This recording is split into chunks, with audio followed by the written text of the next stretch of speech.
यहाँ तरह तरह की विधियां हैं, मन, आत्मा, परमात्मा, ध्यान, धारणा, समाधि, यह वह, डिवाइन डार्कनेस, फलाना दिखाना। अरे गौर से देखोगे तो ठीक है, रोशनी से तुम ज़्यादा हिप्नोटाइज हो गए हो तो तुम्हें कहते हैं कि डिवाइन डार्कनेस। पहले लोग जो है रोशनी से हिप्नोटाइज नहीं थे, तो दिव्य प्रकाश की बातें की जाती थी, दिव्य प्रकाश, दिव्य प्रकाश, दिव्य प्रकाश, है ना। अब तुम प्रकाश से इतने भर चुके हो, तुमने कृत्रिम प्रकाश इतने खड़े कर लिए, तरह तरह की ट्यूबलाइट्स, तरह तरह की हेलोजन लाइट्स, फलानी लाइट्स, यह लाइट्स, वह लाइट्स। पुराना व्यक्ति जो है अंधकार से डरा हुआ था, अंधकार ही अंधकार, उसके पास प्रकाश के उपाय बहुत कम थे, तो वह उसे आकर्षित नहीं कर पाता था कॉन्सेप्ट अंधकार का,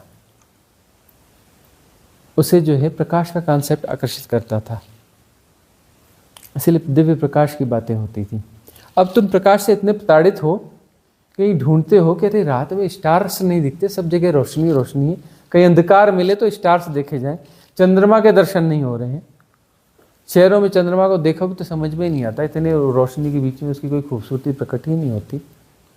तुम प्रकाश से ग्रसित हो,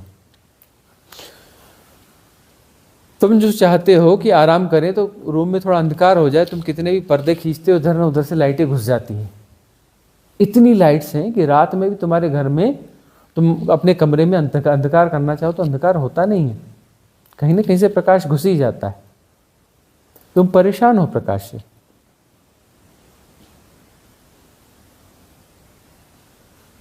अब तुम्हें विश्राम चाहिए, विश्राम अंधकार में होगा, ठीक से अंधकार मिलता नहीं है।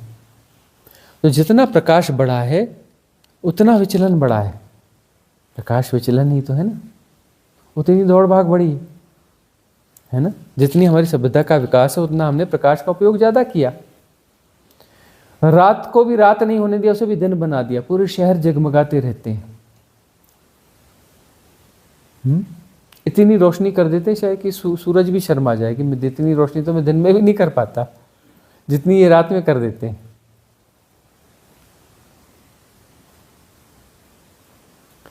तो विश्राम जो है अंधकार में उपलब्ध होता है,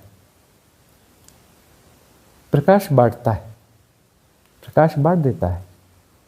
प्रकाश के साथ जो है तुम चीज़ों को एनालाइज करने लगते हो, तोड़ने लगते हो, डिफाइन करते हो, कैटेगराइज करते हो, मैट्रिक्स क्रिएट करते हो, नाम रूप बनाते हो और नाम रूप में उलझते हो। नाम रूप सब तुम्हारे बनाए हुए हैं, तुम्हारे क्रिएटेड हैं और तुम ही उनमें उलझ जाते हो। खेल खिलौने तुमने बनाए और तुम ही उलझ गए। यह पेड़ है, यह आम का पेड़ है, तुमने नाम रूप दिया ना, न वह आम का पेड़ है और न वह पेड़ है। पूछो जाके उससे, वह हंसे, यदि वह बोल सके तो हंसेगा तुम पर। अरे तुम जाओ थोड़ा कहीं और तो तुम पे हंसेगा, दूसरे जगह का व्यक्ति बोलेगा आम नहीं है ये मैंगो है। तुमने किसने कहा ये आम है? That's called mango. कहीं और जाओगे तो कुछ और बोलेगा, कहीं और जाओगे तो कुछ और बोलेगा। नाम रूप जो है तुमने अपनी उपयोगिता के लिए सृजे हैं। क्या गलत है? बिल्कुल गलत नहीं है, उपयोगिता है, उपयोगिता सुंदर होती है, लेकिन तुम उसमें उलझ जाते हो, उसे सत्य मान लेते हो, तुम उसमें इम्पोज कर देते हो बहुत कुछ, उसे फैक्ट बना देते हो और इससे नाम रूप के खेल में खुद ही लग जाते हो। यह मेरा है, यह पराया है, यह मित्र है, यह शत्रु है, यह सगा है, यह संबंधी है। तुमने खेल बनाए कि भाई वस्तु विनिमय जो है थोड़ा दुखदाई है। अब मैं लेके भटक रहा हूँ कि भी मेरे पास चावल है, मुझे तेल दे दो। तेल वाला बोलता है कि मुझे तो तेल दे दूंगा लेकिन मुझे चावल नहीं चाहिए, चावल तो मेरे पास है, तो मुझे दाल ला के दो। बोलता है मेरे पास दाल है नहीं, कैसा करूं? बोले तुम चावल किसी दाल वाले को दे आओ, उसे दाल ले आओ और वो मुझे ला के दे दो, उसे भटकना पड़ेगा। इसलिए तुमने खेल सृजा मुद्रा का, मुद्रा बना ली और तुम उस मुद्रा में ऐसे उलझ गए, इतने ज़्यादा उलझ गए, इतने ज़्यादा हिप्नोटाइज हो गए कि तुम्हारे लिए मुद्रा ही सब कुछ है। क्योंकि तुम्हें तो बड़ा आश्चर्य हुआ ना, बड़े खुश हो गए कि भटकने का सवाल ही नहीं है। जेब में थोड़ी सी मुद्राएं रख लो, पहुंच जाओ। तेल दे तो तेल दे देगा, दाल दो तो दाल दे देगा, चावल दो तो चावल दे देगा, कुछ भी बोलो कर देगा। तुम बोले मुझे यात्रा करनी है, बोले ठीक है ये दे दो, यात्रा कर लो। तो बोले भवन चाहिए रहने के लिए, बोले हाँ मुद्रा दे दो रह लो। तुम हम सारे शौक पूरे कर सकते हो, शराब, कबाब, शबाब सब कुछ उपलब्ध होता है? और बड़े व्यापार तो नहीं कहीं, शराब, कबाब और शबाब के सबसे ज़्यादा व्यापार है, जो कि गैर जरूरी है। जरूरी चीज़ों के कारोबार कम है, गैर जरूरी चीज़ों के कारोबार ज़्यादा है। ऐसा क्यों है? गैर जरूरी चीज़ों के कारोबार ज़्यादा क्यों है? क्योंकि तुम नाम रूप के खेल में जो उलझ जाते हो तो वहाँ तुम फ्रस्ट्रेट होने लगते हो। झूठ को सत्य मानने लग गए, आत्मवंचना में फंस गए तो फ्रस्ट्रेट होते हो।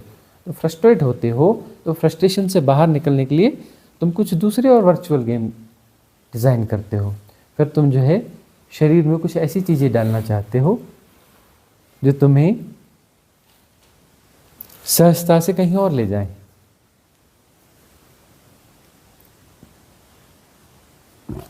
जो तुम्हें बेहोशी दें।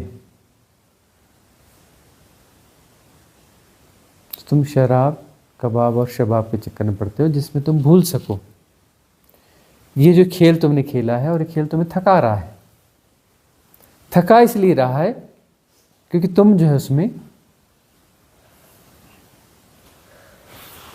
बुरी तरह से उलझ रहे हो, अपने आप को उलझा रहे हो। कैसे उलझा रहे हो चलो देखते हैं, समझते हैं। गुल्ली डंडा खेलता है ना बच्चा, सहजता से खेल रहा है, उलझ नहीं रहा है। क्या उसमें थकता है? नहीं थकता। तो हम बच्चों से कहते हो अरे थक गए होगे आ जाओ, बोलता नहीं नहीं थोड़ी देर और खेलने दो ना, थोड़ी देर और खेलने दो ना। खो खो खेल रहा है, कबड्डी खेल रहा है, ये कर रहा है, इतनी मेहनत कर रहा है, अरे तो हो गया बोलते नहीं नहीं थोड़ी देर और खेलने दो, थकते ही नहीं है। और तुम्हारे जो बड़े बड़े वो हैं प्लेयर्स हैं जो ओलंपिक और बड़े बड़े राष्ट्रीय और अंतर्राष्ट्रीय स्तर पे खेल रहे हैं, वो थक जाते हैं क्योंकि खेल है ही नहीं। वह नाम दे लिखा रहता है खेल, फलाना खेल खेला जा रहा है, खेल कहाँ है? वो तो कोई प्रतियोगिता है, जुआ सट्टा है। वो जुआ सट्टा की कोई एक्सरसाइज चल रही है, तुम उसे कहते हो खेल है। अरे खेल में कोई गुणा भाग होता है? खेल तो खेल की तरह होता है ना। तो खेल तुम्हें कभी नहीं थकाएगा, लीला तुम्हें कभी नहीं थकाएगी। ये संसार एक लीला है, ये थकाने के लिए थोड़ी ना है, ये तो आनंद की लीला है। लीला तो आनंद की लीला होती है ना। फिर भी तुम थकते हो, बात क्या है? फिर भी तुम उलझते पुलझते हो, तुम्हें दुख होते हैं, यह होता है, वह होता है, फलाना होता है, ठिकाना होता है। माजरा क्या है? माजरा यह है कि तुमने उसे खेल के रूप में लिया ही नहीं। तुम गंभीर हो गए हो, तुम गुणा भाग में उलझ गए हो, गुणा भाग तुम पे हावी हो गया है। तुम चीज़ों को मैनेज करना चाहते हो, मैनिपुलेट करना चाहते हो अपने ढंग से। अरे चीज़ मैनेज ही है, सब कुछ मैनेज ही है, लीला में सब कुछ मैनेज है, राइट मैनेज है। जैसा होना चाहिए लीला, लीला वैसी चल रही है। तुम कहते हो नहीं जी ऐसी नहीं चलेगी, लीला ऐसी चलनी चाहिए। तुम लीला के अंदर लीला खेलना चाहते हो। एक बड़ी लीला है, तुम उसके अंदर में एक छोटी लीला खेलना चाहते हो।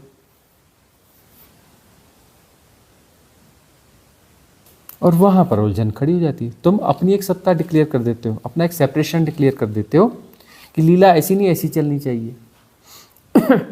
सेपरेशन आता कहाँ से? कि तुम जो है महाराज चल रहा है, जो महालीला चल रही है, तुम उसका हिस्सा होने से इनकार कर देते हो। तुम कहते हो कि नहीं नहीं, मेरी लीला तो ऐसी चलेगी, मैंने ऐसा करना है, यह ऐसा होना चाहिए, यह वैसा होना चाहिए, ऐसा नहीं होना चाहिए। और तुम जो अपनी लीला खुद रचते हो, तो वहां पर सारी चीजें पैदा होंगी। मेरी लीला को नुकसान तो नहीं हो रहा है, कोई मेरी लीला के खिलाफ तो नहीं जा रहा है, तो तुम संघर्ष में पड़ जाते हो। सेपरेशन सदा संघर्ष में होता है। सेपरेशन सदा संघर्ष में होता है। क्यों? क्योंकि महाराज जो है, वह महालीला जो है, तुम्हारी लीला के खिलाफ चली जाती है। वो अपनी सहजता में, उसको पता नहीं है तुम्हारी, उस महालीला को तुम्हारी व्यक्तिगत लीला का पता ही नहीं है, और तुम हाथ पैर मारते हो, और तुम्हें लगता है कि यह मेरे खिलाफ जा रहा है। तुम कहते हो परमात्मा मेरे खिलाफ है, मेरी किस्मत मेरा साथ नहीं दे रही, यह क्या हो रहा है, मेरे साथ अन्याय हो रहा है।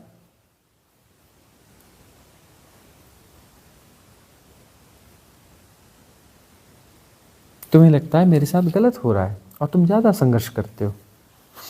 संघर्ष तुम्हारा बढ़ता चला जाता है। तुम ये देखते हो ना, विकास हो रहा है, डेवलपमेंट में सुकून शांति बढ़ी है कि बेचैनी और एंजाइटी बढ़ी है? क्या बढ़ा है? बेचैनी और एंजाइटी बढ़ रही है ना, इसको हम विकास कह रहे हैं, यह डेवलपमेंट है। विकसित राष्ट्र में पागलपन बहुत ज़्यादा है। वहाँ पर एक एक मोहल्ले में 2-2 4-4 साइकोलॉजिस्ट बैठे हैं, और साइकोलॉजिस्ट की और ज़्यादा ज़रूरत है। बोले काम नहीं, उतने से काम बन नहीं रहा है।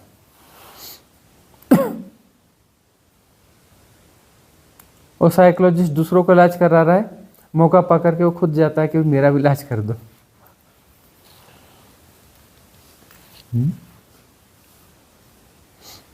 तो यह जो है एक ऐसा विषय सर्कल है, जितना सुलझाओ उतना उलझता है, जितना सुलझाओ उतना उलझता है। और लेसन क्या है? कृपा करो तुम सुलझाना छोड़ दो। एक उलझा हुआ आदमी परिस्थितियों को कैसे सुलझा सकता है? कोई सुलझा हुआ आदमी परिस्थिति को सुलझाए तो ठीक है, लेकिन सुलझा हुआ कोई है, उसे पता चलता है कि यहां तो उलझा हुआ कुछ है ही नहीं, सुलझाए किसको? इस महारास में, इस महालीला में उलझन तो कहीं है ही नहीं। पर ये कब पता चलेगा? जब तुम सुलझोगे। अब तुम उलझे हुए हो तो तुम्हें सारी दुनिया उलझी हुई दिखती है। तुम उलझे हुए हो तो तुम्हें सारी दुनिया उलझी हुई दिखती है, सब कुछ उलझा उलझा दिखता है। तुम जहां देखते हो वहां समस्या दिखती है, जहां देखो वहां समस्या दिखती है। तुम खुद ही समस्या हो ना, इसलिए तुम्हें समस्याएं दिखती। समस्या क्या है? कि तुम गंभीर हो गए हो। उस गंभीरता में तुमने मैनिपुलेशन स्टार्ट कर दिया। तुमने परिस्थितियों को अपने अनुकूल ढालने के लिए चेष्टाएं चालू कर दी। तुमने एक सेपरेशन क्रिएट कर लिया।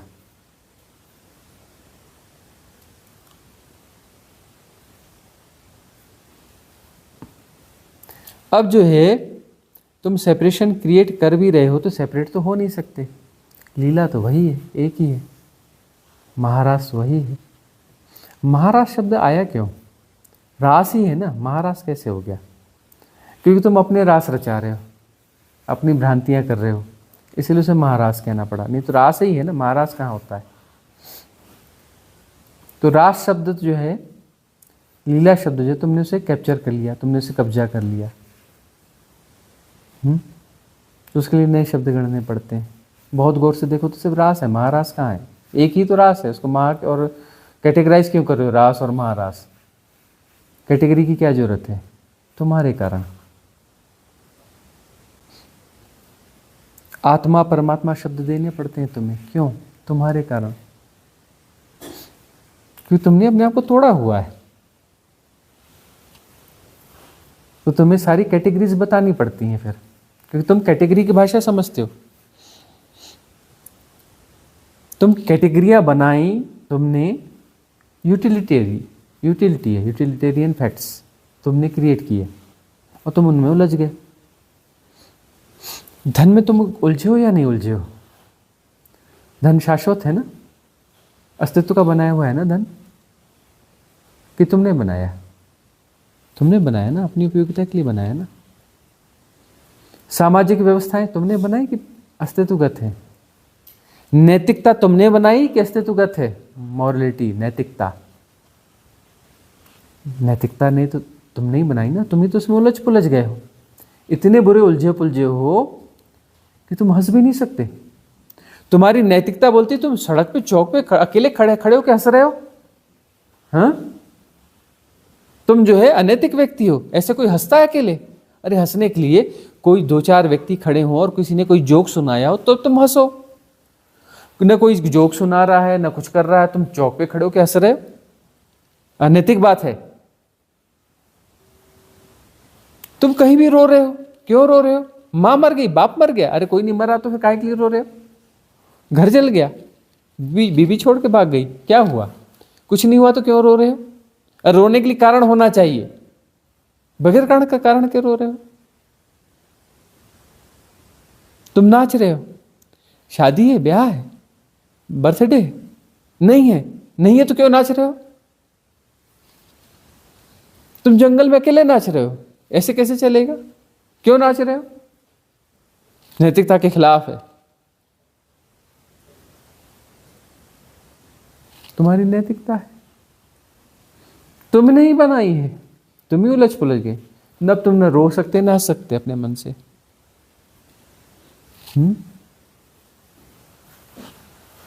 तुम अपने क्रोध, काम क्रोध भर गया है, एंजाइटी भर गया, तुम उसे एक्सप्रेस नहीं कर सकते, कैथारसिस नहीं कर सकते। ऊपर हम गए थे पहाड़ पर, और ऊंचे पहाड़ पर गए थे, वहां पर साधना चल रही थी, कैथारसिस, जिब्रिश कैथारसिस चल रही थी। दूर 1 किलोमीटर दूर के गांव वाले आ गए, बोले आप यह क्या कर रहे हो, ऐसा नहीं करना चाहिए, ऐसा नहीं करना चाहिए। वो हमें सिखा रहे कि ऐसा नहीं करना चाहिए, है ना। बोले नैतिकता कहती है ऐसा नहीं करना चाहिए।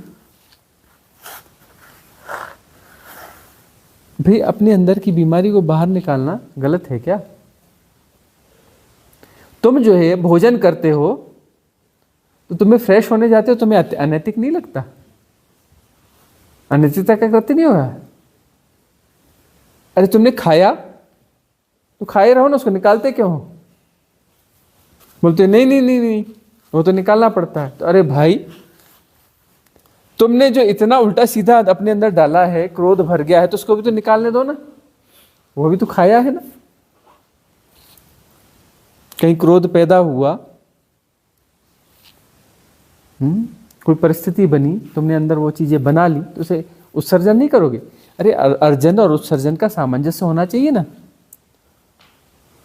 बहुत सारे आवेग हैं जो भीतर आ गए, उनका उत्सर्जन नहीं होना चाहिए? मेरी कभी हंसी निकलेगी, कभी रोना निकलेगा, कभी नाचना निकल जाएगा। सहज हो ना भाई, अर्जन उत्सर्जन का तो खेल है। अरे सृष्टि को गौर से देखो, अर्जन उत्सर्जन के अलावा कुछ भी नहीं है। खाओ निकालो का सिस्टम है और कुछ नहीं है।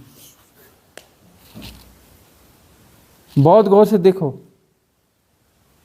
तुम इंटेक करते हो बहुत सारी चीजें और फिर उन्हें निकालना पड़ता है। तुम यह सीखने के लिए आए हो कि उल्टी सीधी चीजें इंटेक मत करो, नहीं तो तुम्हारा स्वास्थ्य खराब हो जाएगा, है ना। आहार संतुलित लो, नहीं तो तुम्हारा स्वास्थ्य खराब हो जाएगा। स्वास्थ्य का क्या मतलब होता है? स्वस्थ, अपने आप में स्थित होना। तुम अपने आप में स्थित नहीं रहोगे, जब तुम अपने आप में स्थित नहीं रहेगे तो बीमार होगे। बीमार का क्या मतलब? स्वस्थ का क्या मतलब? तुम अपने केंद्र में नहीं हो, जहां तुम्हें होना चाहिए वहां नहीं हो, तुम विचलित हो गए, विचलन पैदा हो गया। अब तुम्हें कहीं हंसी आ रही है, तुम हंसे नहीं, तो भीतर भीतर दब गया, तो तुम्हारा केंद्र हिल गया, अब तुम अस्वस्थ हो गए। तुम्हें हंसना चाहिए तो तुम हंसे नहीं, तुम्हें रोना चाहिए तो तुम रोए नहीं, अंदर अंदर दब गया, केंद्र विचलित हो गया। अरे जो भी उठा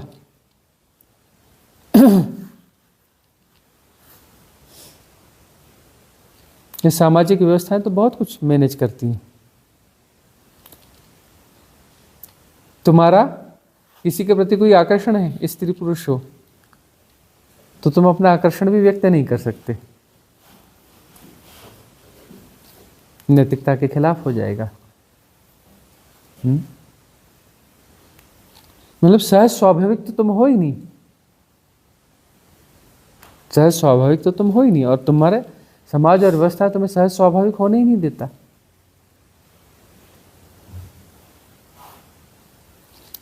तो सहज स्वाभाविक होना है, तो सहज स्वाभाविक होगे तो जो निकलना चाहिए वो निकल जाएगा, कैथारसिस होगी, रोना निकलेगा, हंसना निकलेगा, इन सब के बाद में तुम सहज स्वाभाविक हो जाओगे।